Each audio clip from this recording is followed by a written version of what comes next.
참 잘 오셨습니다. 여러 가지로 우울하고 또 답답하고 힘든 상황 가운데서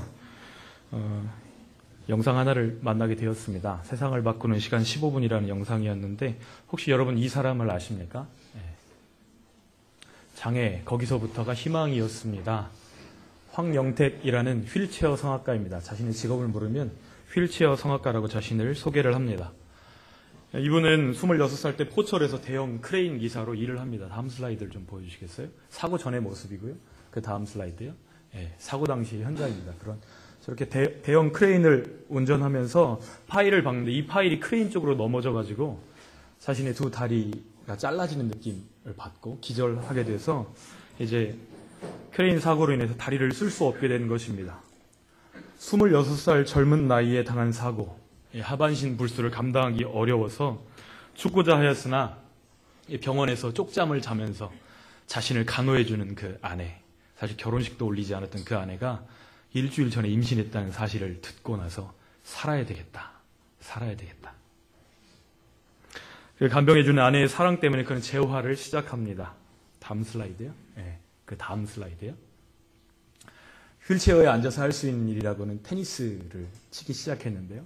테니스를 치려면 기본적으로 체력이 좋아야 되니까 경사로 45도 되는 경사로에서 올라갔다 내려갔다 연습을 하고 또 테니스를 치는데 그 경사로에서 훈련을 하다 보니까 평지에서 휠체어에 앉아서 테니스 치는 거는 날아다니는 것 같더래요. 그래서 이분이 97년 장애인 올림픽 국가대표 테니스 선수로 태극마크를 달게 됩니다. 이제 30대 후반으로 넘어가다 보니까 근력이 떨어지고 계속해서 휠체어 테니스를 칠 수가 없기 때문에 다른 길을 찾아야 되는데 37살에 수능을 보기로 결정을 합니다. 성악을 공부해야 되겠다.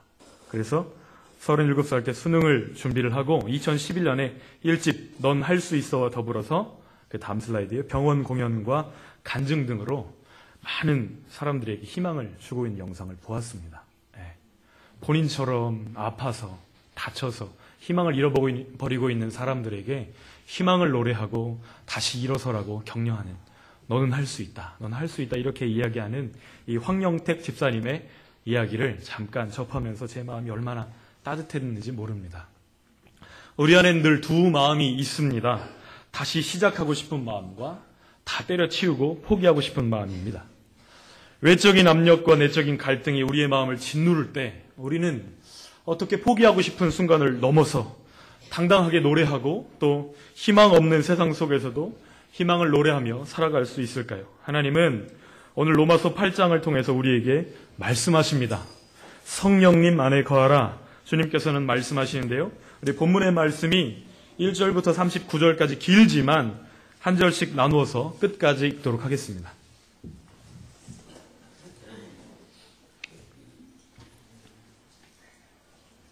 로마서 8장입니다. 그러므로 이제 그리스도 예수 안에 있는 자에게는 결코 정죄함이 없나니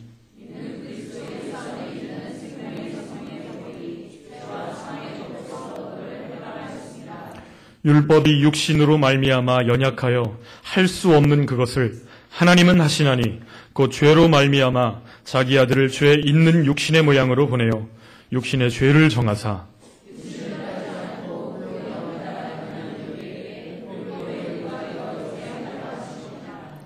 육신을 따르는 자는 육신의 일을, 영을 따르는 자는 영의 일을 생각하나니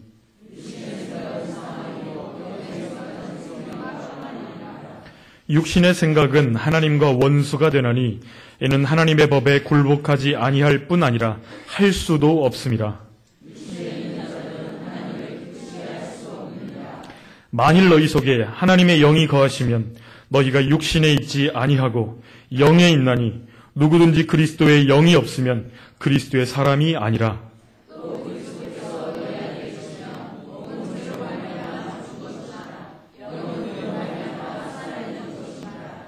예수를 죽은 자 가운데서 살리신 이의 영이 너희 안에 거하시면 그리스도 예수를 죽은 자 가운데서 살리신 이가 너희 안에 거하시는 그의 영으로 말미암아 너희 죽을 몸도 살리시리라.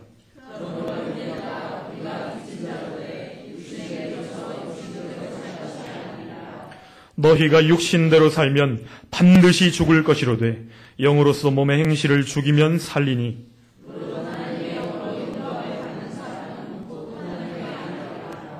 너희는 다시 무서워하는 종의 영을 받지 아니하고 양자의 영을 받았으므로 우리가 아빠 아버지라고 부르짖느니라.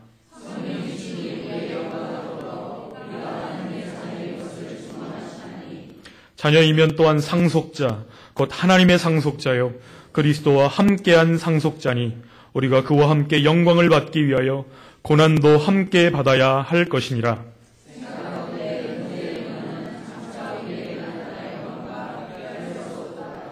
피조물이 고대하는 바는 하나님의 아들들이 나타나는 것이니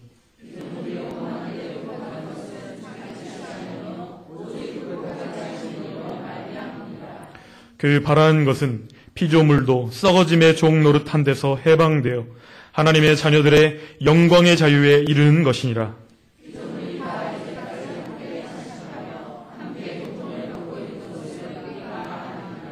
그뿐 아니라 또한 우리 곧 성령의 처음 익은 열매를 받은 우리까지도 속으로 탄식하여 양자될 것 곧 우리 몸의 속량을 기다리느니라.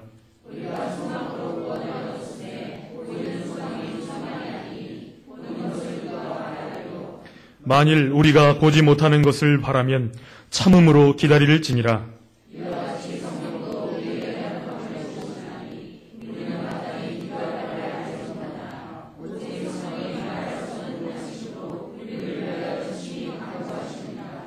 마음을 살피시는 이가 성령의 생각을 아시나니 이는 성령이 하나님의 뜻대로 성도를 위하여 간구하심이니라.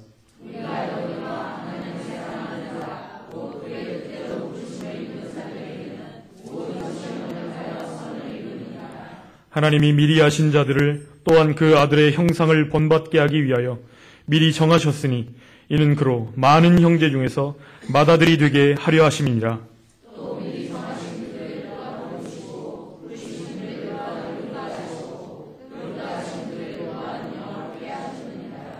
그런즉 이 일에 대하여 우리가 무슨 말하리요? 만일 하나님이 우리를 위하시면 누가 우리를 대적하리요?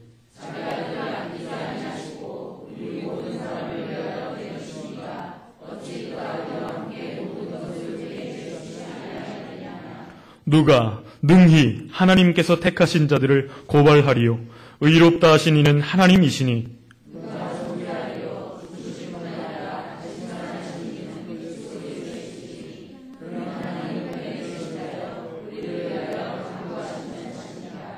누가 우리를 그리스도의 사랑에서 끊으리요? 환난이나 곤고나 박해나 기근이나 적신이나 위험이나 칼이랴.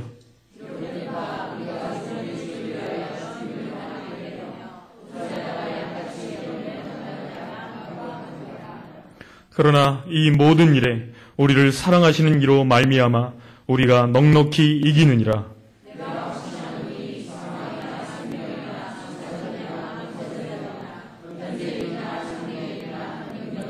같이요. 높음이나 깊음이나 다른 어떤 피조물이라도 우리를 우리 주 그리스도 예수 안에 있는 하나님의 사랑에서 끊을 수 없으리라. 아멘.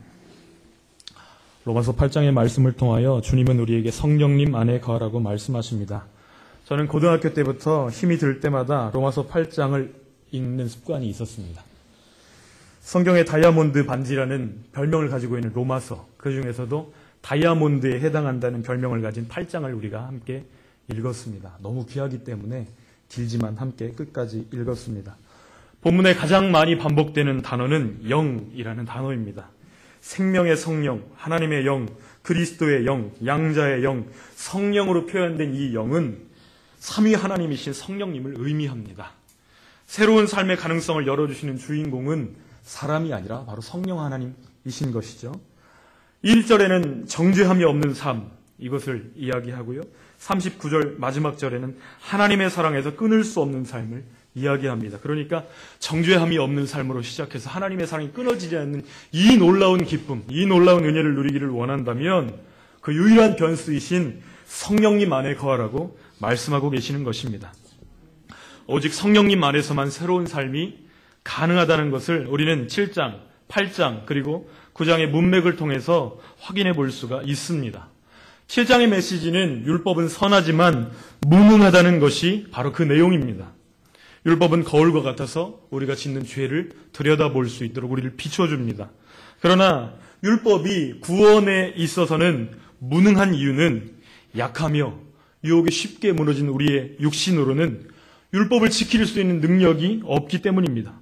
그리고 율법이 죄를 보게 하지만 씻을 수 있는 능력이 그 안에 없기 때문입니다. 율법의 핵심이 무엇이죠? 10계명에 그것이 드러나 있습니다. 첫째는 하나님 사랑이요, 둘째는 이웃 사랑입니다. 하나님을 사랑하되 어떻게 사랑하라고 말씀하시나요? 내 마음과 목숨과 뜻과 힘을 다하여 주 너의 하나님 여호와를 사랑하라. 우리 가운데 그렇게 하나님을 사랑하시는 분 계신가요? 그렇게 하기를 원하지만 우리의 육신이 얼마나 연약한지 율법은 우리를 정확하게 비춰줍니다. 둘째는 이와 같으니 내 이웃을 내 몸과 같이 사랑하라. 내 이웃을 내 몸과 같이 사랑하시는 분이 이 자리에 계신가요? 그렇게 되기를 원하지만 그렇게 할 수 없는 우리의 연약함을 비추는 거울이 바로 율법입니다. 이 율법의 거울로 우리를 들여다보면 우리 모두는 자격 미달이요, 함량 미달이라고 밖에는 고백할 수 없는 사람들입니다. 그러면 8장의 메시지는 무엇입니까? 죄에 갇혀서 결국 사망에 이를 수밖에 없는 비참한 인생을 향한 하나님의 해결책이 제시되었다는 사실입니다. 그 비밀은 우리 주 예수 그리스도 안에 있습니다. 하나님이 디자인하시고 하나님이 간절히 원하셨던 그 새로운 삶이 이제는 가능해졌다라는 것을 8장에서 노래하고 있는 것이죠. 어떻게 그것이 가능합니까? 하나님의 영, 그리스도의 영, 삼위 하나님이신 성령 하나님께서 우리와 함께 하시고 가르쳐 주시고 도와주시겠다고 말씀하시는 것입니다. 우리들 가운데 여러 사람들이 모여서 함께 예배를 드리고 있습니다. 겉으로 보기에는 굉장히 어두워 보이는 사람이라 할지라도 그 사람 안에 빛이 있는 것을 종종 보게 됩니다. 또 이 사람은 정말로 밝은 사람 같아 보여도 그 사람 안에 어두움이 있는 것을 종종 보게 됩니다. 주님의 소원은 우리가 죄에서는 멀어지고 빛 대신 주님 앞에는 점점점 가까이 나오는 것이 우리 주님의 소원인 줄 믿습니다.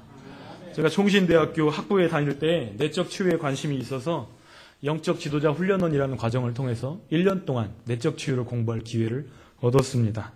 벌써 10년이 넘었지만 아직도 마음속에 그 책, 잊혀지지 않는 책 한 권이 있습니다. 저에게 꽤나 충격적이었던 것 같아요. 그 책은 최현주 목사님이 쓰신 위장된 분노의 치유라는 책입니다. 위장된 분노의 치유라는 책인데요. 책의 내용은 이러합니다. 목사임에도 불구하고 사역의 모든 스트레스를 가족들에게 폭력으로 쏟아붓는 그 이중적인 삶, 그것을 고백을 하는 거죠. 위장된 분노 가운데 내가 살고 있었습니다. 성도들 앞에서는 제법 거룩해 보이지만 가족들 앞에서는 괴물이었던 자신을 돌아보면서 그가 눈물로 고백하는 내용은 이것입니다. 성령님께서 나 자신을 폭로하셨고 너무너무 부끄럽고 괴로웠지만 그 빛 안으로 나아갈 때에 그가 나를 고쳐주셨습니다. 이 내용이 바로 위장된 분노의 치유의 핵심 내용입니다. 성령님은 어떤 분이십니까? 어떤 사람은 오해합니다. 성령님 하면 방언 생각하시는 분들이 많이 있죠. 제가 1학년 때 저희 친구들이 모여가지고 기도원에 가서 기도하는 게 유행이었습니다. 근데 모 기도원에서 방언을 가르쳐준다는 소식을 들었습니다. 방언을 가르쳐준다. 네. 성령 이꼴 방언, 이런 오해들이 있었기 때문에 방언을 어떻게 가르쳐주더냐 친구들한테 물어보니까 할렐루야를 온 마음을 다해서 100번을 연속으로 빠르게 하라는 거예요. 할렐루야, 할렐루야, 할렐루야, 할렐루야. 할렐루야, 할렐루야, 할렐루야, 할렐루야. 제가 가만히 들어봤어요. 할렐루야를 100번 하는 거랑 코카콜라를 100번 하는 거랑 그 차이가 도대체 무슨 차이일까? 나중에 제가 비교 종교학 시간을 공부를 하면서 깨닫게 된 것은 무엇이냐면 이 말을 빠르게 연속으로 반복하면 황홀경이 느껴지는데 그것은 인도의 힌두교에서 나타나 보이는 만트라스라는 이교의 종교의식이었습니다. 성령님은 우리가 원하는 대로 일하지 않습니다. 주님의 그 강권적인 뜻으로 주권을 가지고 우리에게 성령의 은사를 선물로 나눠주시는 거죠. 그런데 그 방언을 가르쳐주겠다 하는 그런 오해를 가지고 있는 기도원도 저는 본 적이 있습니다. 그러면 성령님에 대한 바른 이해는 무엇입니까? 로마서 8장이 그것을 저희들에게 분명하게 알려주고 계시는데요. 1절로 2절에는 우리를 죄에서 해방시켜 주시는 분으로 성령님을 분명하게 알려주고 있습니다. 한번 읽어볼까요? 1절부터 2절입니다. 시작. 그러므로 이제 그리스도 예수 안에 있는 자에게는 결코 정죄함이 없나니 이는 그리스도 예수 안에 있는 생명의 성령의 법이 죄와 사망의 법에서 너를 해방하였음이라. 성령님은 우리를 죄에서 해방시켜 주시는 분이십니다. 두 번째 성령님에 대한 바른 이해는 무엇인가요? 6절에 그것이 나타나 있습니다. 성령님은 우리를 생명과 평안으로 인도해 주시는 분이십니다. 6절 말씀을 한번 읽어볼까요? 시작. 육신의 생각은 사망이요 영의 생각은 생명과 평안이니라. 또한 성령님은 악한 세상 속에서도 죄를 이길 힘을 주시는 분으로 나타나고 있습니다. 이 악한 세상에 살면서 어떻게 죄를 안 지을 수가 있어? 입버릇처럼 이야기하지만 실제로 성령님은 죄를 이길 힘을 주신다고 분명하게 이야기하십니다. 13절입니다. 시작. 너희가 육신대로 살면 반드시 죽을 것이로되 영으로서 몸의 행실을 죽이면 살리니. 14절이요. 무릇 하나님의 영으로 인도함을 받는 사람은 곧 하나님의 아들이라. 또한 이 성령님은 우리의 연약함을 도와주시는 분으로 나타나고 있습니다. 26절 말씀입니다. 함께 읽습니다. 시작. 이와 같이 성령도 우리의 연약함을 도우시나니 우리는 마땅히 기도할 바를 알지 못하나 오직 성령이 말할 수 없는 탄식으로 우리를 위하여 친히 간구하시니라. 아멘. 우리가 뭐라고 기도해야 될지 모르는 그런 상황에서도 우리 안에서 탄식으로 우리를 대신해서 기도하고 계신다라고 말씀하십니다. 우리가 너무너무 연약하기 때문에 우리 안에서 끊임없는 기도로 우리를 도와주시는 분이라고 기록하고 있습니다. 그러나 9장의 메시지에서 사도 바울이 가슴을 치면서 안타까워하는 이유는 무엇입니까? 이 놀라운 복음을 주셨음에도 불구하고 선택된 하나님의 백성이라고 자처하는 유대인들이 이 복음을 믿지 않고 따르지 않고 있었기 때문에 사도 바울은 가슴을 치면서 애통해하고 있는 것을 보게 되어집니다. 그러면 성령님 안에서 사는 사람의 특징은 무엇입니까? 첫째로 성령님 안에서 사는 사람의 특징은 성령님의 인도하심을 따라서 살아간다는 것입니다. 14절로 17절에 그것이 분명하게 기록되어져 있습니다. 14절로 17절 말씀을 한 번 더 읽도록 하겠습니다. 시작. 무릇 하나님의 영으로 인도함을 받는 사람은 곧 하나님의 아들이라. 너희는 다시 무서워하는 종의 영을 받지 아니하고 양자의 영을 받았으므로 우리가 아빠 아버지라고 부르짖느니라. 친히 우리의 영과 더불어 우리가 하나님의 자녀인 것을 증언하시나니 자녀이면 또한 상속자 곧 하나님의 상속자요 그리스도와 함께한 상속자니 우리가 그와 함께 영광을 받기 위하여 고난도 함께 받아야 할 것이니라. 아멘.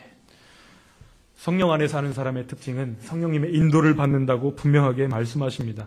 갈라디아서 5장 16절 말씀에도 이와 비슷한 표현이 나타납니다. 너희는 성령을 따라 행하라. 그리하면 육체의 욕심을 이루지 아니하리라 말씀하십니다.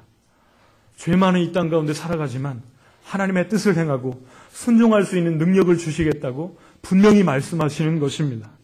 성령님을 내 마음 중심에 모시면 변화가 일어납니다. 그 첫 번째 변화는 관계의 변화지요. 어떤 관계입니까? 자녀의 특권을 주십니다. 하나님을 향해서 아빠, 아버지라고 부를 수 있는 자녀의 특권을 선물로 주십니다. 미국 오페라계에 힐링이 발버튼이라는 유명한 가수가 있었습니다. 이 가수의 집에 아들의 친구 녀석이 놀러 왔어요. 놀러 와가지고 막 놀고 있는데 하도 시끄럽게 말다툼을 하길래 가만히 이 아빠가 들어봅니다. 이제 아들의 친구가 이야기를 합니다. 이웃집 아이가 하는 말이 야, 우리 아빠는 시장님이랑 잘 아셔 하고 뽐내는 거예요. 그러니까 그 말을 듣고 있던 아들이 하는 말이 그래? 우리 아빠는 하나님이랑 친하시거든? 이렇게 대답을 하는 거예요. 정말 재미있는 광경이죠. 그런데 이런 아들의 대답을 듣는 순간 이 아빠의 눈에서는 눈물이 왈칵 나서 자기 방으로 달려가서 실컷 눈물을 흘렸다는 이야기를 제가 들은 적이 있습니다. 무엇 때문에 발버튼은 아들의 말을 듣고 눈물을 흘렸을까요? 하나님을 잘 아는, 하나님을 잘 믿는 아빠를 자기 친구에 떳떳하게 자랑할 수 있는 아들의 모습이 너무너무 자랑스러웠기 때문입니다. 그러면 우리는 어떻습니까? 우리의 최대의 기쁨은 무엇입니까? 하나님의 우리 아버지 되시고 우리를 아시고 우리를 사랑하신다는 것이 우리 최고의 기쁨 되어지기를 소원합니다. 하나님도 이런 자녀를 기뻐하시지 않을까, 이런 생각들을 해봅니다. 성령님을 모시고 사는 우리 모두도 하나님의 자녀들입니다. 하나님의 자녀가 되었다는 것이 우리에게 가장 큰 기쁨이고 가장 큰 자랑되어지기를 간절히 소원합니다. 그러면 두 번째로 성령님 안에서 사는 사람의 특징은 무엇인가? 두 번째 특징은 고난 중에도 영광스러운 미래를 바라본다는 사실입니다. 18절 말씀입니다. 함께 읽어볼까요? 시작. 생각하건대 현재의 고난은 장차 우리에게 나타날 영광과 비교할 수 없도다. 생각하건대 현재의 고난은 장차 우리에게 나타날 영광과 좋게 비교할 수 없도다. 장로교 신학의 근간을 이루는 신학자 존 칼빈은 평생 이 말씀을 벽에 붙여두고 임종하는 날까지 그것을 매일매일 낭송하면서 묵상했다고 합니다. 종교개혁의 어려운 싸움을 싸우는 동안 여러 번의 탈진이 그에게 찾아왔을 것입니다. 그럼에도 불구하고 장차 누릴 영광을 위해서 현재의 고난을 이겨내는 삶은 성령님 안에 사는 사람만 누릴 수 있는 특별한 은혜요, 특권입니다. 마치 다윗이 큰 승리에도 우쭐하지 않고 큰 패배에도 좌절하지 않도록 반지에 이 또한 지나가리라 새겨넣었던 것처럼 칼빈이 생각하건대 현재의 고난은 장차 우리에게 나타날 영광과 좋게 비교할 수 없도다. 이 말씀을 벽에다가 기록을 해놓고 매일 묵상하면서 읽고 또 주님의 음성으로 받고 다시 일어나 그 종교개혁을 완수했다는 사실은 우리에게 큰 시사점을 주고 있습니다. 우리의 삶을 돌아보기를 원합니다. 우리의 삶 가운데 한순간이라도 고난이 없었던 적이 있었나요? 저희 큰아들이 이제 초등학교 1학년이 되었는데 이 녀석이 하는 말이 되게 웃깁니다. 아빠, 학교를 끊어야 되겠어. 1학년 4교시, 5교시 하고 그냥 끝나는 그 학교 생활 얼마나 재밌어요. 친구들도 많고. 그런데 힘들었었나 봐요. 적응하는 게.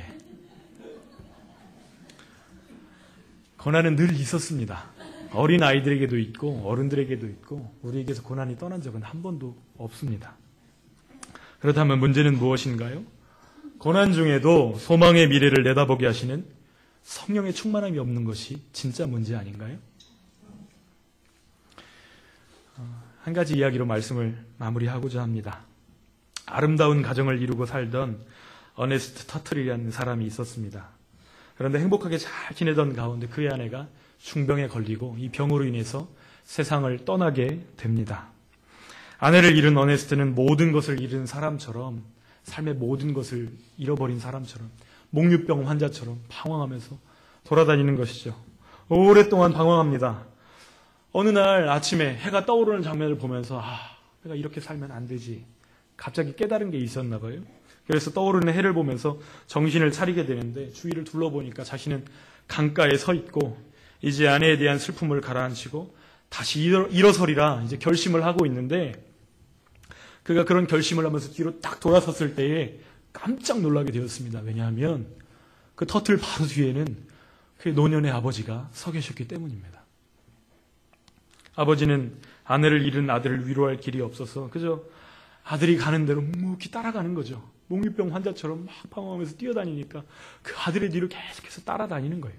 그런데 먼 훗날 이 어네스트 터틀이 이런 간증을 합니다. 성령님은 나의 아버지 같은 분이십니다.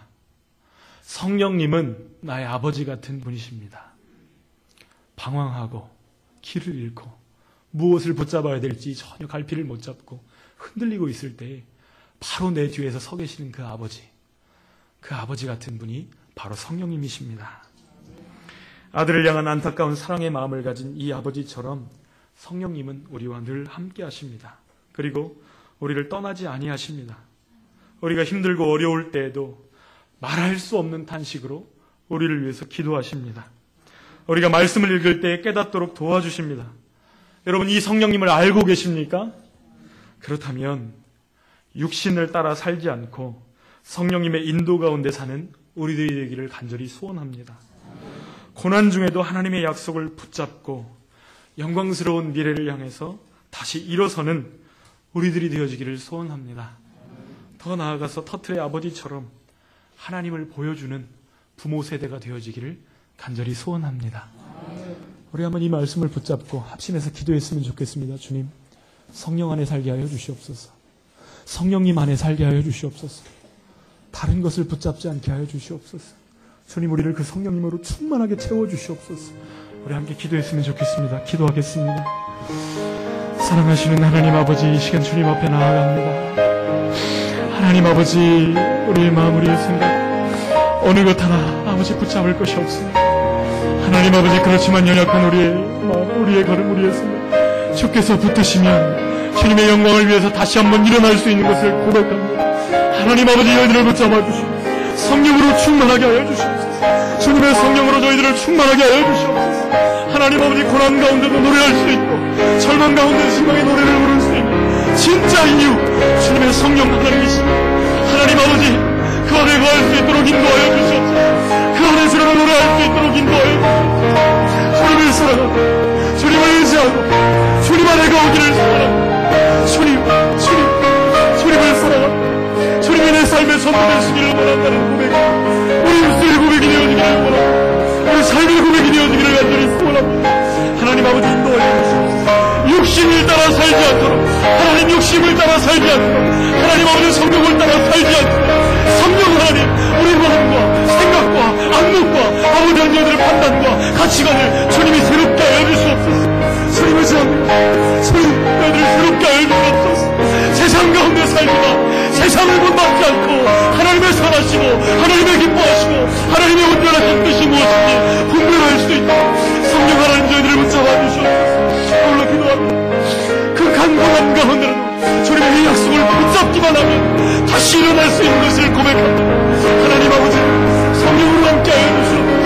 우리 아프고 무너지고 찢어지고 아버지 하나님 상한 마음 가운데 성령님 오셔서 저희들을 다스려 주시고 말씀해 주시고 아버지 하나님 저희들을 치료하여 주시옵소서. 하나님 아버지, 온 나라가 시름 가운데 있습니다. 하나님 아버지, 온 나라가 눈물 가운데 있습니다. 하나님 아버지, 그것 때문에 아파하고 고통스러워하고 있습니다. 주님 사람의 일도 얼마나 되어 있겠습니까? 주님을 의지합니다. 주님을 의지합니다.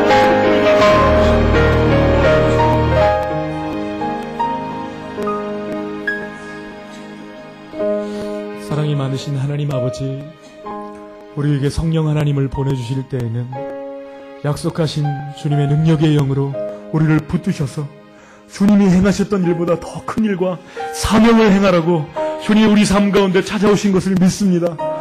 하나님 아버지, 연약한 몸 아버지 죄악에 빠져서 육신대로 살 것이 아니라 우리를 이기게 하시고 살게 하시고 생명과 평안으로 인도하시는 성령의 인도를 받기를 소원합니다. 저희들 한 사람 한 사람을 붙잡아 주셔서 주님의 인도를 받게 하여 주시고 고난 중에도 하나님의 약속 붙잡고 영광스러운 미래를 바라보면서 다시 한번 일어날 수 있도록 저희들 한 사람 한 사람에게 주의 특별한 은혜를 부어 주시옵소서. 하나님 아버지, 오늘 터틀이 고백했던 것처럼 하나님, 성령님은 나의 아버지 같은 분입니다라는 고백이 우리의 다음 세대로부터 나오기를 소원합니다. 하나님 아버지, 우리들을 새롭게 하여 주시고 우리를 주의 믿음 가운데 붙잡아 주셔서 주님이 기뻐하시는 삶의 걸음을 흐트러짐 없이 좌로나 우로나 치우치지 않고 뒤에 돌아보지 않고 오직 주님 바라보면서 걸어갈 수 있도록 주님, 저희들을 붙드시고 인도하여 주시옵소서. 감사드리며 예수님의 이름으로 기도합니다. 아멘. 우리 찬양 하나 할까요? 아버지 사랑 내가 노래해, 아버지 은혜.